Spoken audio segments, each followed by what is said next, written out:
नमस्कार, आप देख रहे हैं हर खबर और मैं हूं आपके साथ अमित शर्मा। वक्त है अपने उत्तर प्रदेश का। गृह मंत्री अमित शाह ने आज अपने मिशन उत्तर प्रदेश की शुरुआत वृंदावन के श्री बांके बिहारी जी के मंदिर में पूजा अर्चना और दर्शन के साथ की।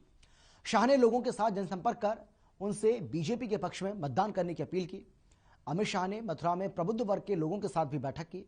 शाह ने इस बैठक में क्षेत्र की जनता के बीच प्रभाव रखने वाले प्रबुद्ध वर्ग के लोगों को केंद्र की मोदी और प्रदेश की योगी सरकार की उपलब्धियों के बारे में जानकारी दी।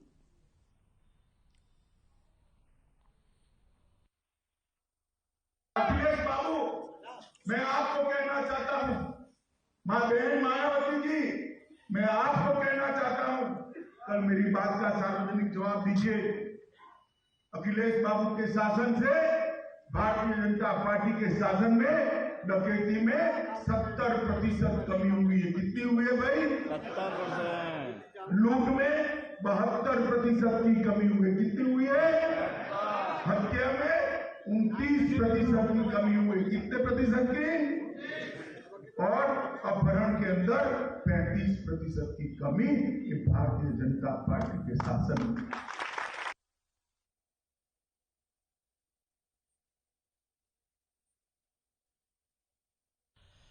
मुख्यमंत्री योगी आदित्यनाथ गुरुवार को बिजनौर पहुंचे। उन्होंने जिला संयुक्त अस्पताल का निरीक्षण किया।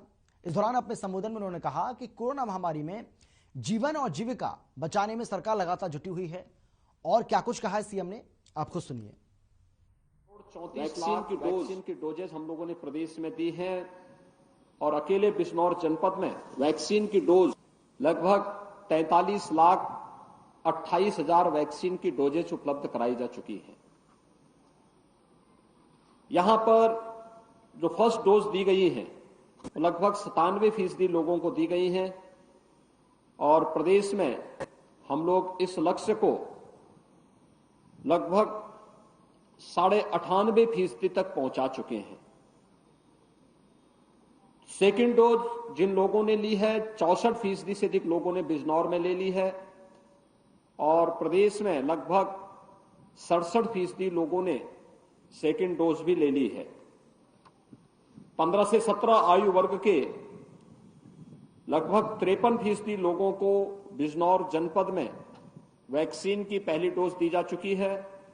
प्रदेश में यह लगभग 61% है और प्रिकॉशन डोज जो 60 साल से ऊपर के गंभीर बीमारी से ग्रसित सीनियर सिटीजन्स हैं, उन लोगों के लिए, हेल्थ वर्कर्स के लिए, कोरोना वॉरियर्स के लिए यहां पर 78% लोगों ने प्रिकॉशन डोज ली है।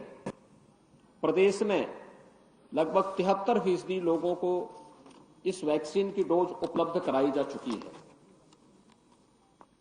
थर्ड वेव कैसे निष्प्रभावी हुआ है? वैक्सीनेशन उसका पहला उदाहरण है। वैक्सीनेशन के साथ साथ जो समयबद्ध ढंग से निगरानी समितियों को एक्टिव करके डोर टू डोर स्क्रीनिंग करने और मेडिसिन किट उपलब्ध करवाने की कार्रवाई हुई है, उसका भी परिणाम है। प्रदेश के अंदर अगर हम निगरानी समिति की स्थिति देखेंगे तो उत्तर प्रदेश में 72,000 निगरानी समितियां इस कार्य में लगी हैं और बिजनौर जनपद में 1,500 से अधिक निगरानी समितियां पूरे जनपद में क्रियाशील हैं, जो मेडिसिन की किट बांट रही हैं। हर संदिग्ध व्यक्ति को मेडिसिन किट उपलब्ध कराना, अगले 24 घंटे के अंदर रैपिड रिस्पांस टीम को वहां भेज करके उनका टेस्ट करवाना, ये कार्रवाई चल रही है और उसका परिणाम है कि कोविड के प्रभाव को पूरी तरह नियंत्रित करने में सफलता प्राप्त हुई है। सेकेंड वेव के दौरान ऑक्सीजन की कुछ क्राइसिस देखने को मिल रही थी और इसीलिए उस समय प्रधानमंत्री मोदी जी ने भारत सरकार के सहयोग से ऑक्सीजन की आपूर्ति में बड़ा सहयोग किया था। खासतौर पर उस समय ऑक्सीजन स्पेशल ट्रेन चलाई गई थी, एयरफोर्स के विमानों के माध्यम से ऑक्सीजन की आपूर्ति करवाई गई थी और उसका परिणाम रहा कि सेकेंड वेव को नियंत्रित करने के बाद ऑक्सीजन में हर जनपद को आत्मनिर्भर बनाने की कार्रवाई प्रारंभ हुई थी। जनपद बिजनौर में 4 ऑक्सीजन प्लांट इस दौरान लगे और चारों क्रियाशील हो चुके हैं। प्रदेश में हम लोगों ने 558 ऑक्सीजन प्लांट लगाए, जिनमें से 551 क्रियाशील हो चुके हैं और वे वहां पर अपनी सेवाएं प्रदान कर रहे हैं। थर्ड वेव में जो ओमिक्रॉन वेरिएंट आया है कोविड का, यह पूरी तरह नियंत्रण में है। इसमें संक्रमण तीव्र है, लेकिन जिन लोगों ने वैक्सीन की डोज ले ली है उन पर यह बहुत ज्यादा प्रभाव नहीं डाल पा रहा है। और यही कारण है कि हॉस्पिटल में जो पूरे प्रदेश के अंदर हम देखते हैं तो मात्र 1% लोग हॉस्पिटल में हैं। और यहां बिजनौर जनपद में जो एक्टिव केस हैं तो उसमें लगभग 841 जो एक्टिव केस हैं उसमें से 1 पेशेंट हॉस्पिटल में है, जिन्हें अभी हम देख करके आए हैं। यानी बहुत ही कम स्थिति है। लोग होम आइसोलेशन में हैं, उनका इंटीग्रेटेड कोविड कंट्रोल सेंटर से उनकी निगरानी की जा रही है। प्रदेश के अंदर भी अब ये मामले लगातार कम होते जा रहे हैं। ये नियंत्रण की स्थिति है और मैं आज के इस अवसर पर पूरे प्रदेश वासियों से और जनपद बिजनौर वासियों से भी अपील करूंगा कि कोरोना से डरने या भागने की आवश्यकता नहीं, घबराने की भी आवश्यकता नहीं।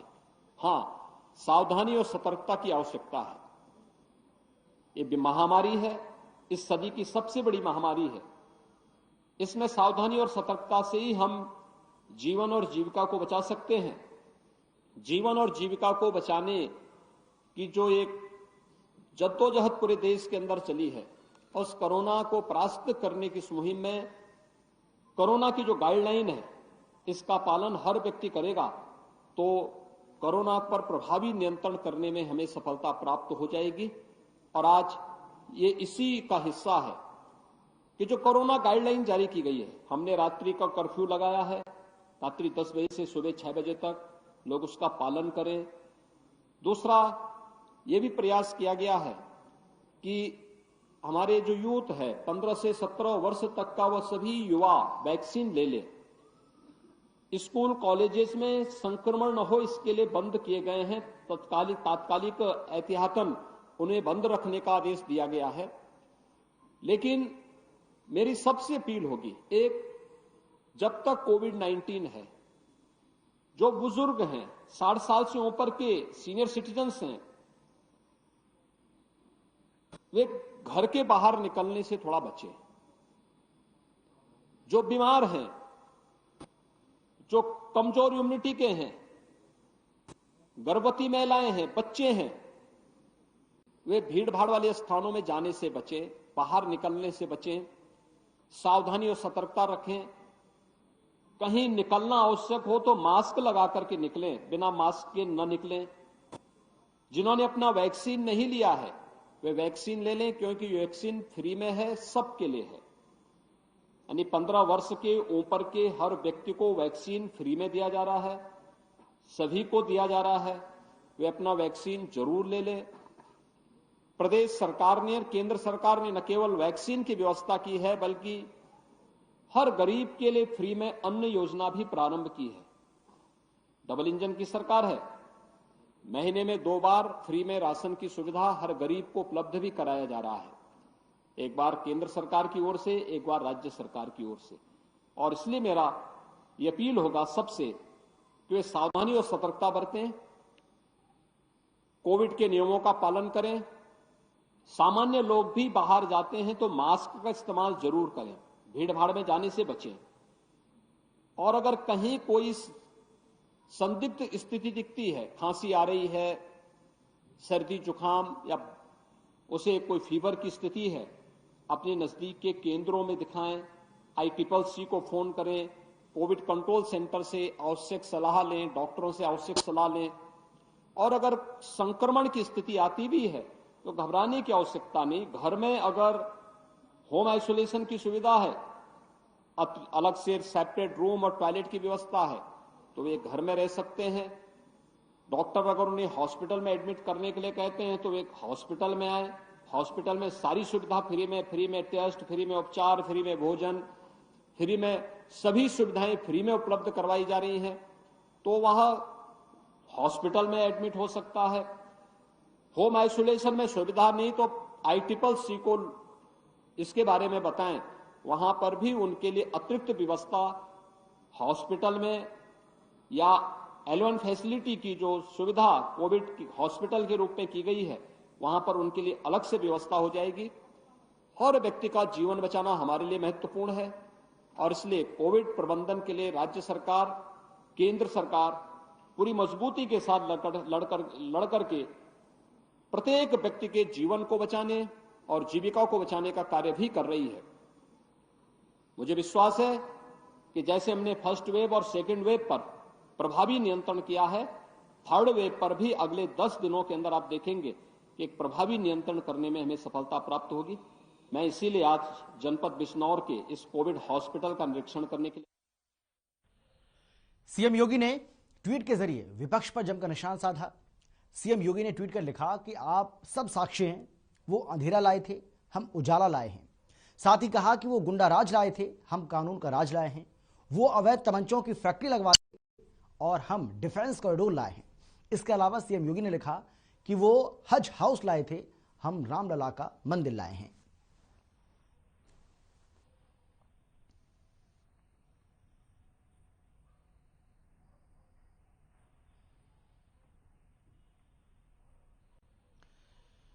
यूपी के डिप्टी सीएम केशव प्रसाद मौर्य ने अखिलेश यादव पर ट्वीट कर निशान साधा।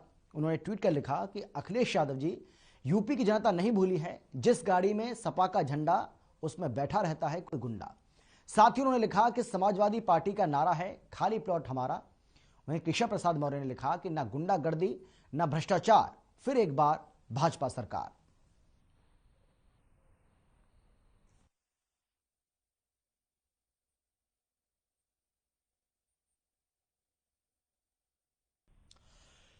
यूपी के उप मुख्यमंत्री डॉक्टर दिनेश शर्मा ने प्रयागराज की घटना पर बड़ा बयान दिया है। उन्होंने कहा कि विपक्ष मुद्दाविहीन है, अपराधियों को टिकट दिया जाना दुखद है। साथ ही कहा कि 2022 में बीजेपी अपना पुराना रिकॉर्ड तोड़कर सत्ता में वापसी करेगी। चुनाव लड़ने के सवाल पर उन्होंने कहा कि पार्टी नेतृत्व तय करेगा। प्रयागराज की घटना पर उन्होंने कहा कि हम विद्यार्थियों के साथ हैं, जो अधिकारी छात्रों के खिलाफ काम करेंगे उन पर कार्रवाई भी करेंगे, इसकी जांच की जाएगी। हमने यूपी के नकल उद्योग को बंद करने का काम किया। समय से परीक्षा, समय से परिणाम और समय से प्रवेश को हमने लागू किया।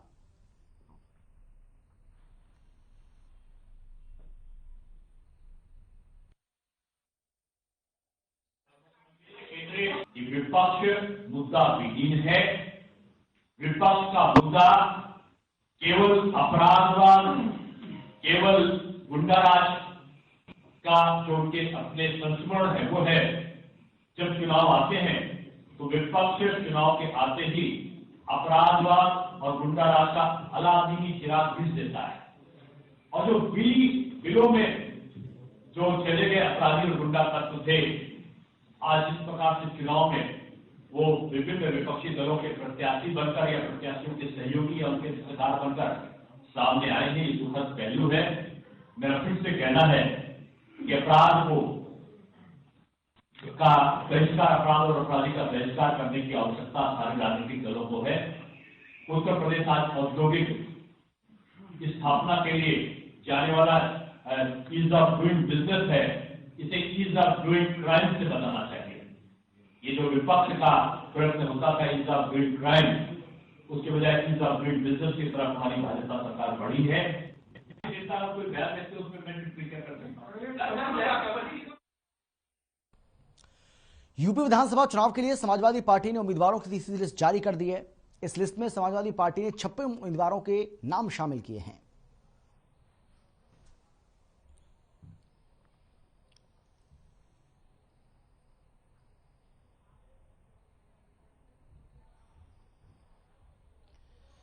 वहीं बसपा ने यूपी विधानसभा के दूसरे चरण के चुनाव के लिए 22 जनवरी को जारी सूची में संशोधन किया है और इस संशोधित लिस्ट में 6 उम्मीदवारों के नाम की घोषणा की गई है। बसपा के राष्ट्रीय महासचिव मेवालाल गौतम ने यह सूची जारी की है। सूची के मुताबिक बिजनौर की धामपुर सीट से मूलचंद चौहान, मुरादाबाद की कुंदर की सीट से मोहम्मद रिजवान, बरेली की 3 सीटों नवाबगंज से यूसुफ खान, फरीदपुर से शालिनी सिंह, बरेली से ब्रह्मानंद शर्मा, शाजापुर की ददरौली सीट से चंद्रकेतु मौर्य को प्रत्याशी घोषित किया गया है।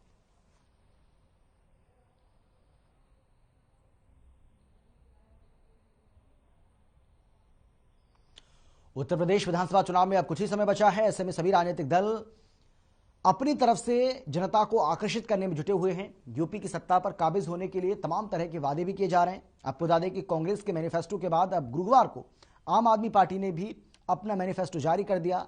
यूपी के लिए जारी इस घोषणा पत्र में दिल्ली का केजरीवाल मॉडल देखने को मिला है, जिसमें 300 यूनिट मुफ्त बिजली के साथ ही पुराने घरेलू बकाया बिल को माफ करने का वादा किया।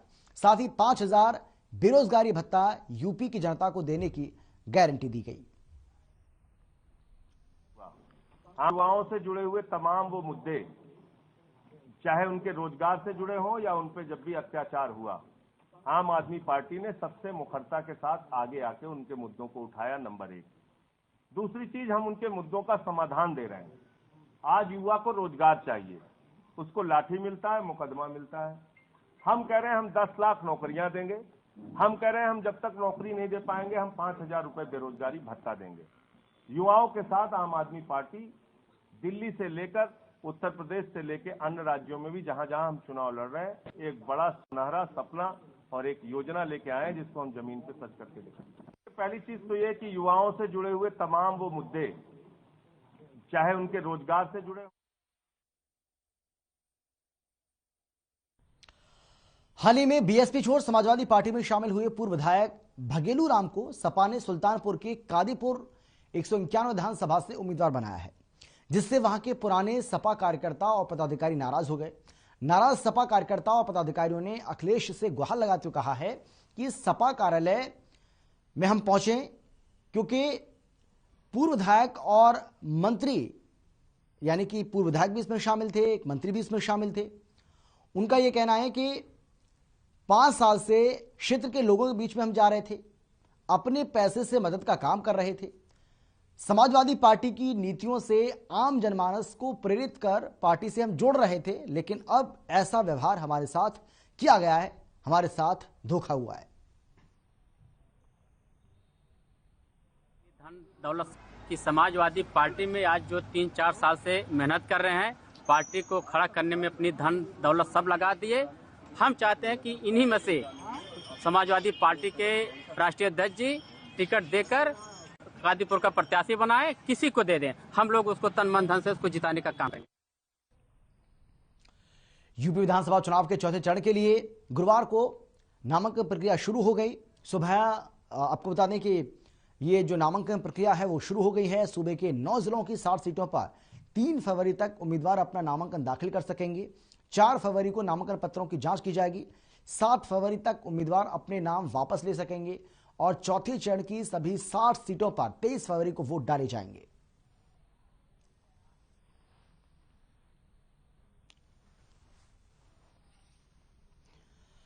और चलिए बात करेंगे लखनऊ की, जहां ट्रांसफार्मर गिरने से 12 साल के बच्चे को करंट लग गया, जिससे हाई वोल्टेज से बच्चा बुरी तरह से झुलस गया, जिसे आनंद फानंद में अस्पताल में भर्ती कराया गया।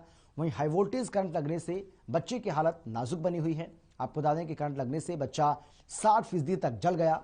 स्थानीय लोगों ने बताया कि पतंग की लालच में बच्चा ट्रांसफार्मर के अंदर कूदा, जिससे यह हादसा हुआ। बच्चे का नाम मोंटी है, जो सीतापुर महमूदाबाद का रहने वाला है।